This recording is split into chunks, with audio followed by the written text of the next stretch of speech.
Aqueles que recordades a vaga de lumes do 2006 recordaredes tamén que foi unha das máis terribles da historia reciente do noso país. Daquela o señor Núñez Feijóo estaba na oposición e gobernaba o bipartito.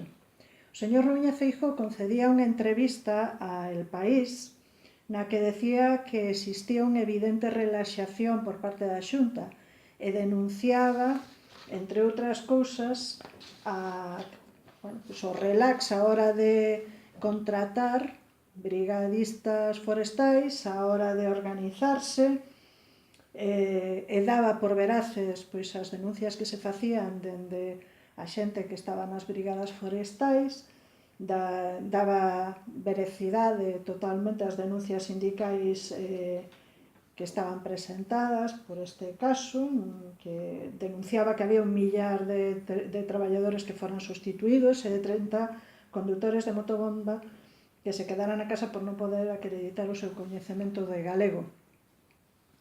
Isto, entre outras cousas. Tamén decía o señor Núñez Feijóo, e leo literalmente, que ten que pasar para que alguén dimita ou sexa destituído. Semella que faga o que faga, cometa os erros que cometa, non pasará nada no goberno. Isto foi no 2006. Pois parece ser que os brigadistas siguen denunciando a falta de medios para responder ás emerxencias e a inexistencia dun mando único, tal e como decía o señor Feijóo que eles farían no goberno. Non hai un mando único, polo que denuncian as brigadas forestais. Se no 2006 as brigadas forestais serviron como referencia para facer unha denuncia de ineficacia do goberno da Xunta, supoño que as mesmas brigadas forestais son as que hai que facerlle caso cando están denunciando esta serie de cousas. Hai pouco estaba escoitando o señor presidente da Xunta de Galicia presumir de que se detiveran a 40 persoas. Está moi ben iso, está moi ben deter os criminales que prenden lume. Tamén hai que deter aqueles que pagan para que se prenda lume e atender correctamente aqueles que sufren unha enfermedade como é a piromanía. Tamén, iso hai que facelo. Pero tamén é delito estar legislando,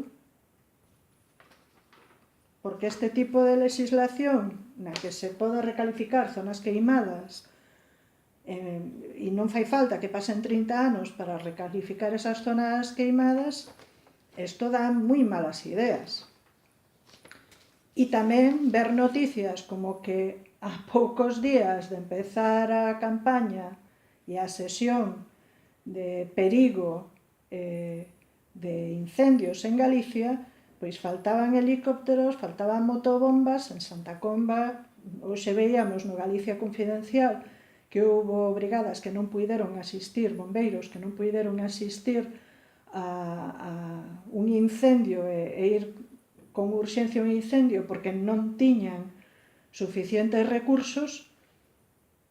Algo está fallando aí. E eu me pregunto, xa levamos uns días de queima e a cousa non millora, desgraciadamente, porque a situación é de extrema urxencia. Onde están os responsables políticos? Está moi ben deter a 40 persoas e que sexan máis que todo o Estado. Onde está a autoanálise? Onde está a autocrítica? E onde están os responsables políticos? Eu penso a estas alturas que alguén debería ter presentado a dimisión, pero desgraciadamente me temo que este goberno vai ser recordado como o goberno do inmobilismo e de que aquí non dimite ninguén porque somos máis chulos que el ocho.